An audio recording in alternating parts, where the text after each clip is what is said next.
1930 সালের গান, 1940 সালের গান, 1945 সালের গান, 1950 সালের গান। সে গায়কদের নাম কি? সে গায়কদের নাম হলো রফিক, আশা, লতা, সুরাইয়া। এসব শুনে নিন। আলকা ইয়াগনি, এসব বুঝতে পারছে না। পুরাতন পুরাতন গানের নকলে সব এখন গজল গায়। আর এখন কিছু বক্তা অনেকে মনে করে কই না গানের টান নয় তো, বুঝতে পারছেন? পুরাতন গানের টান এগুলো। শামসাদ বেগম, সব গানের গায়িকাদের নাম বলছি গো বাপ। শামসাদ বেগম ব্যাপক তার গান। আলকা ইয়াগনি, এই আশা, লতা মঙ্গেশকর, রফিক, কুমার শানু, এদের গানের পুরাতন গানের নকলে আবার বাংলাদেশে আছে মনির খান, নিনা হামিদ, আব্দুল আলিম। 1930 সালের গান, আব্দুল আলিমের গান। মানে এইসব নিয়ে একটু টুকটাক গবেষণা করি তো বাবা। তো এই একটা আয়াত, অমিনান নাস মাইয়াশতারি লাহওয়াল হাদিস, এই আয়াতের তাফসির লিখতে গিয়ে আমি এই জিনিসগুলো খুঁজে খুঁজে বের করলাম বেশ কিছু, লাহওয়াল হাদিসটার ব্যাখ্যা করতে গিয়ে বাপ। তো এইসব পুরাতন গানের নকলে এখনকার এই ছেলে মেয়েগুলো না, যুবক যুবতীগুলো গান গজল গায়। ওটা ছিল ডাইরেক্ট গান। এখানে এবার ওটা নবীর শানে, নবীর আর আল্লাহর নাম দিয়ে চালিয়ে দেয়। আমরা বুঝতে পারি না, আমরা মনে করি গানের টান নয়, সুর সেই থাকে, টোনটা ওই থাকে। কথা বুঝতে পারছেন বাপেরা? এই জন্য আপনাদের আমি দুটো হাতে ধরে বলছি বাপ, দুটো পায়ে ধরে বলছি, জলসা কমিটিকে বলছি বাপ, দুদিন জলসা দেবেন, তাফসিরুল কোরআনের মাহফিল দেবেন। দুদিনে দুটো সূরাত তাফসির হবে, দুদিনে দুটো সূরাত তাফসির হবে। প্রথম দিন একটা সূরাত তাফসির হবে, দ্বিতীয় দিন একটা সূরাত তাফসির হবে। উল্টো পাল্টা ওয়াজ হবে না। আজ আমি এখানে আজকের একটা সূরাত তাফসির করবো ইনশাআল্লাহ। ওই জন্য আপনাদেরকে আমি 3 ঘন্টা সময় নিলাম গো বাপ। অসুবিধা হচ্ছে আপনাদের না? অনেকে মনে মনে ভাবছে এ মাল খিচুড়ি মনে হয় শেষ করতে পেরে। চিন্তা নেই বাপ, হ্যাঁ চিন্তা নেই। আজকে একটা সূরাত তাফসির হবে ইনশাআল্লাহ। একটু ধৈর্য সহকারে শোনার চেষ্টা করবেন। চলুন, আমি অনেক কথা বলে ফেললাম, প্রাসঙ্গিক কথা, এগুলো বলার খুবই দরকার গো বাপ। এগুলো না বললে আপনি কি করে বুঝবেন? আপনাকে সচেতন করার দায়িত্ব হলো আলেম উলামা, এদেরই দায়িত্ব। তো সেজন্য আমার বাপেরা অনুরোধ করে বলছি, বাপ আমার মা বোনদের বলি, মায়েরা বোনেরা, আপনারা আমার কথাগুলোকে একটু ফলো করুন, খুব করে বোঝার চেষ্টা করুন। আমি আজকে বেশ কিছু মা বোনেদের কথা বলবো, মা বোনেদের অনেক কথা আজকের আমি বলবো, বাবাজি যুবক ভাইদের অনেক কথা ইনশাআল্লাহ বলবো। আমার বলার কোনো ক্ষমতা নেই। সুবহানাকা লা ইলমা লানা ইল্লা মা আল্লামতানা ইন্নাকা আনতাল আলিমুল হাকিম। আমার নিজস্ব বলার কোনো ক্ষমতাই নেই, যতক্ষণ না আল্লাহ আমার বলার তৌফিক না দান করেন আমার বাপেরা। তাই আসুন, दीन मिला ईमान मिला, पढ़ने के लिए कुरान मिला, जो कुछ देने का था सब कुछ दिलवा दिया कमली वाले ने। कलमा तैयबा ला इलाहा इल्लल्लाह, ला इलाहा इल्लल्लाह, ला इलाहा इल्लल्लाहु मुहम्मदुर रसूलुल्लाह सल्लल्लाहु अलैहि वसल्लम। मुहम्मदुन बाशारुन, কি বললাম বাবা? মুহাম্মাদুন, আমার সঙ্গে কথা বলুন। মুহাম্মাদুন বাশারুন। বাশার শব্দের অর্থ কি? বাশার মানে হলো মানুষ। তো মুহাম্মাদুন বাশারুন এর অর্থ কি দাঁড়ালো? মুহাম্মদ সাল্লাল্লাহু আলাইহি ওয়াসাল্লাম হলেন একজন মানুষ। নবী একজন মানুষ ছিলেন বাপ, অন্য কিছু ছিলেন না। তবে হ্যাঁ, লাইসাকাল বাশারি, আমার আপনার মতো মানুষ তিনি ছিলেন না।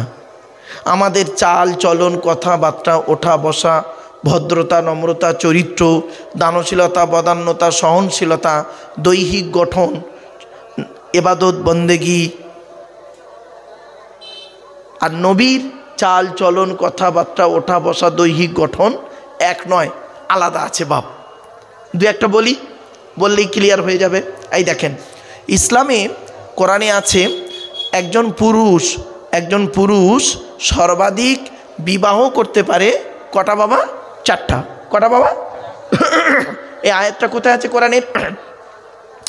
4 নম্বর পারার 16 নম্বর পৃষ্ঠার 8 নম্বর লাইন, সূরার নাম সূরায়ে নিসার 3 নম্বর আয়াত। আল্লাহ বলছেন, মাসনা অসুলাসা অরুবা। আল্লাহ বললেন এতিমদের মধ্য থেকে পছন্দ মতো তোমরা 2, 3 অথবা 4টে বিয়ে করতে পারো। জেনা করো না, বিয়ে করো। একটা লোক যদি 2টো বিয়ে করে আমরা তাদেরকে খুব নিকৃষ্ট বলি, কিন্তু না বাবা, খবরদার বলতে যাবেন না। হালাল পন্থায় যদি 2টো বিয়ে করে সে খারাপ লোক নয়। অনেক লোক আছে একটা বউ আছে বাড়িতে, আর বাড়িতে একটা বউ রেখে আর হরদম খালি জেনা করে করে করে করে বেড়াচ্ছে অন্য মেয়ের সাথে। এই লোকটা ভালো না যে 2টো হালাল পন্থায় বিয়ে করেছে ওই লোকটা ভালো? আমাদের চোখে মনে হচ্ছে 2টো বিয়ে করলে চরিত্রহীন লোক, খারাপ লোক। না বাবা, আল্লাহর নবী বলেছেন কোনো ব্যক্তি যদি 2টো বিয়ে করে, একের বেশি 2 স্ত্রীর মাঝে যদি ন্যায় বিচার করতে না পারে, তাহলে ওই স্বামীকে আল্লাহ কিয়ামতের মাঠে পঙ্গু করে তুলবে। মনে রাখবেন। আর এই বর্তমান সময়ে বাবা 2টো বউ নিয়ে চলা খুব কষ্টকর। তো যাই হোক, ধরুন আমি আপনাকে রেমন্ডের কাপড়ের কোট পরাবো, রেমন্ডের কাপড়ের কোট পরাবো। চোস্তা পায়জামা বোঝেন? চোস্তা পায়জামা একদম টাইট ফিট হয়, ওই চোস্তা পায়জামা পরাবো। গায়ে কি দিলাম বলুন বলুন? দামি কোট। আর পরতে কি দিয়েছি? চোস্তা পায়জামা। আর পরতে দেবো, পায়ে দেবো একটা ছেঁড়া হাওয়াই চপ্পল। কেমন লাগবে বলুন? পাগলা পাগলা লাগবে না? গায়ে একটা দামি কোট, চোস্তা পায়জামা আর ছেঁড়া হাওয়াই চপ্পল। তাহলে গায়ে দামি কোটের সঙ্গে দামি একটা প্যান্ট লাগবে ওই কাপড়ের, তবে ম্যাচিংটা ঠিক হবে। আর কোট আর প্যান্টের সঙ্গে দামি একটা বুট লাগবে, তবে ম্যাচিংটা ঠিক হবে। ঠিক না বেঠিক বাবা? তো আপনাদের এই জলসার প্যান্ডেলটা ঠিক ওই রকম হয়েছে। উপরের দিকে তাকালে মনে হয় রেমন্ডের কোট, খুঁটির গাগুলো দেখুন চোস্তা পায়জামা, খুঁটি আর নিচেই দেখুন ছেঁড়া হাওয়াই চপ্পল। একদম বাস্তব, একদম বাস্তব কথা। উপরে তাকালে মনে হয় রেমন্ডের কোট, খুঁটির গাগুলো দেখুন চোস্তা পায়জামা, ঠিক সেম। আর নিচেই দেখুন ছেঁড়া হাওয়াই চপ্পল। শুনে নিন, এই জলসা কমিটির ছেলেরা, আমার ভাইয়েরা, বাপেরা, তোমরা আমাকে ভুল বুঝো না, তোমরা আমাকে ভুল বুঝো না বাপ, আমি বাস্তব কথার বলছি। আগামী দিনে এই ভুলটা করবে না। উপরে যেমন সুন্দর করেছো, নিচে এই প্লাস্টিকের উপরে মসজিদের মুসাল্লাগুলো এনে বিছিয়ে দেবে, আর লিখে দেবে, এখান থেকে বর্ডার দিয়ে দেবে, এটা রাস্তা বাদ দেবে, বর্ডার দিয়ে দেবে, আর লিখে দেবে বিনা অজুতে প্রবেশ নিষেধ। কিছু বুঝতে পারছেন? বিনা অজুতে প্রবেশ নিষেধ। তাতে 1000টা শ্রোতার থেকে যদি 1000টা বেঅজু শ্রোতার থেকে 10টা অজুওয়ালা শ্রোতার দাম আছে। ঠিক না ঠিক বাপ? আচ্ছা, এবার আমি বলেছি হাওয়াই চপ্পল, বলেছি ছেঁড়া। শুনে কেমন লাগছে? তো এই দেখেন, এই যে প্লাস্টিকটায় আপনারা বসে আছেন, ওই প্লাস্টিকটা ওটা হলো এই প্যান্ডেলওয়ালাদের, না হুজুর? হ্যাঁ, প্যান্ডেলওয়ালাদের। ওরা জীবনে কোনো দিন 3 বার ধোয় না।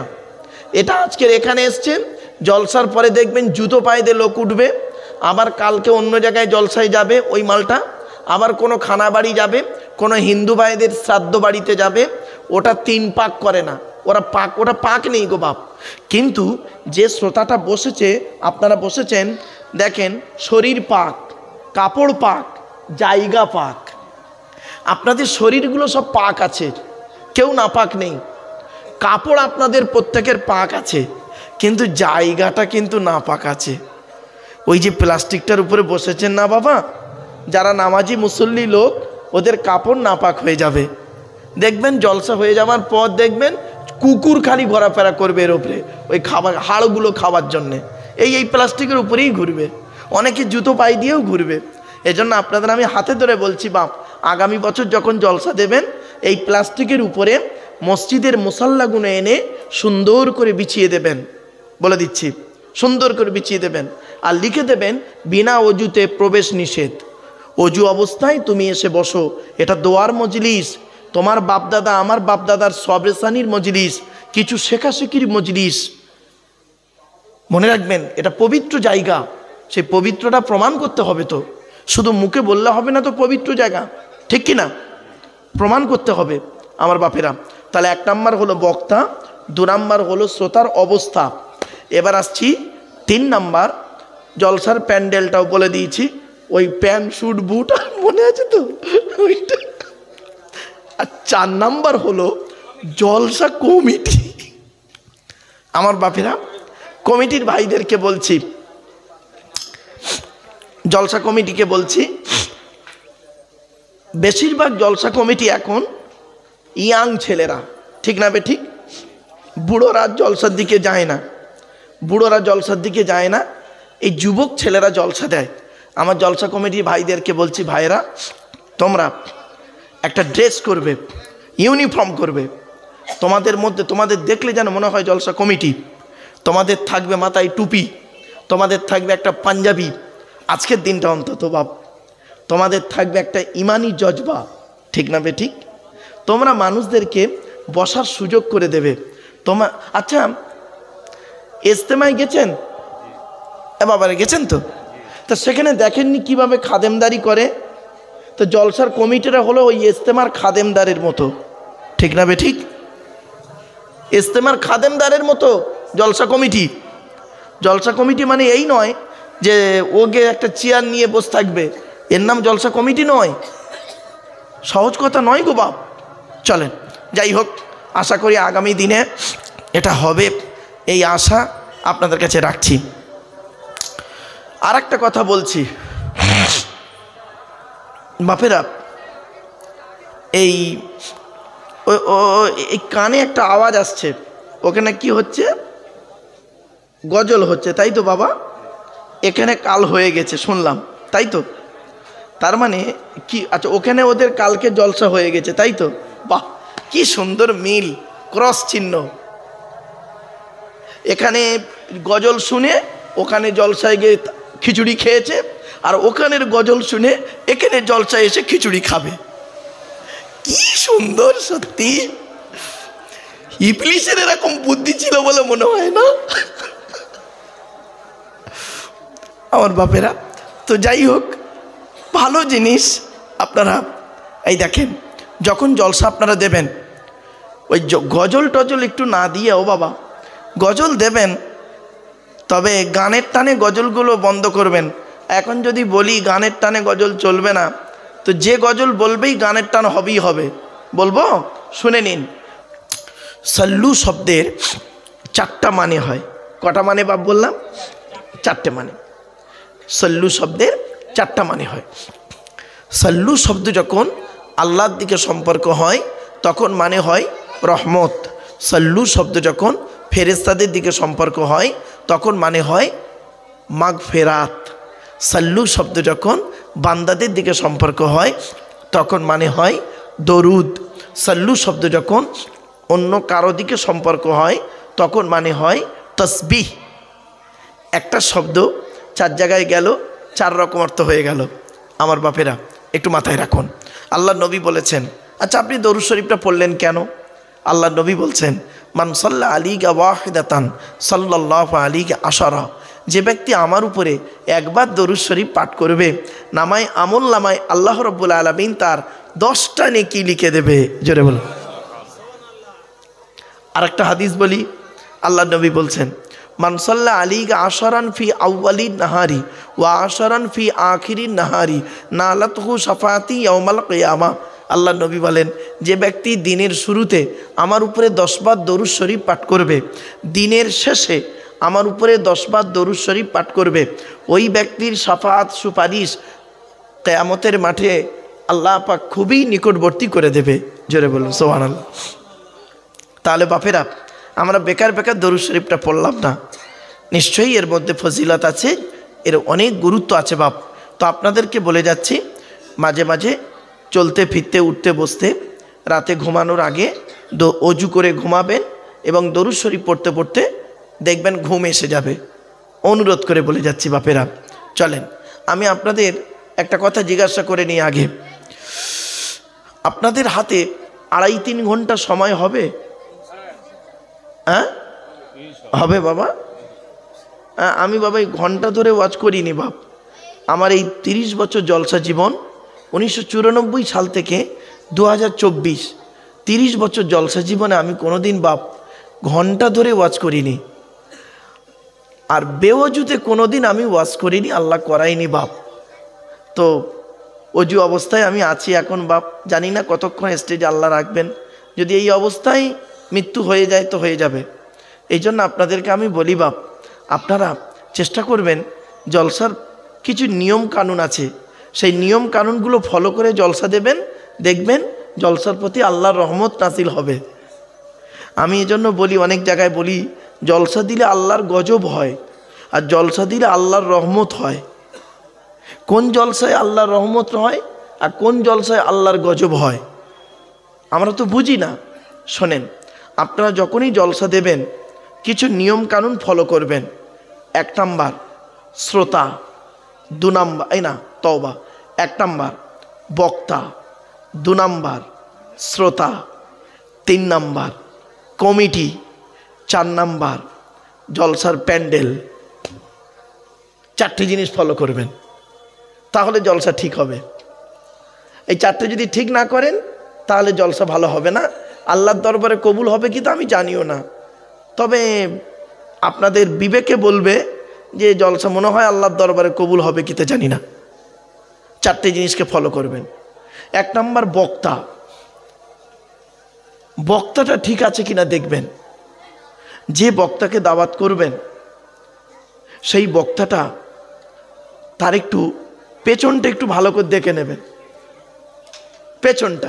পেছনটা বুঝতে পারছেন বাবা আমার?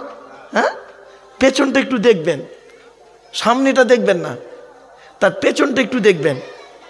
সেই বক্তাটা কতটা সৎ, সেই বক্তাটা হালাল খাবার খায় কিনা, সেই বক্তাটা নিজে 5 ওয়াক্ত নামাজ পড়ে কিনা।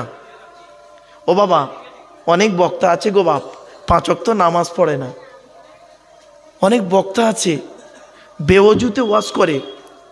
অনেক বক্তা আছে রাতে জলসা করে টাকা নিয়ে হোটেলে মেয়ে নিয়ে রাত কাটায়।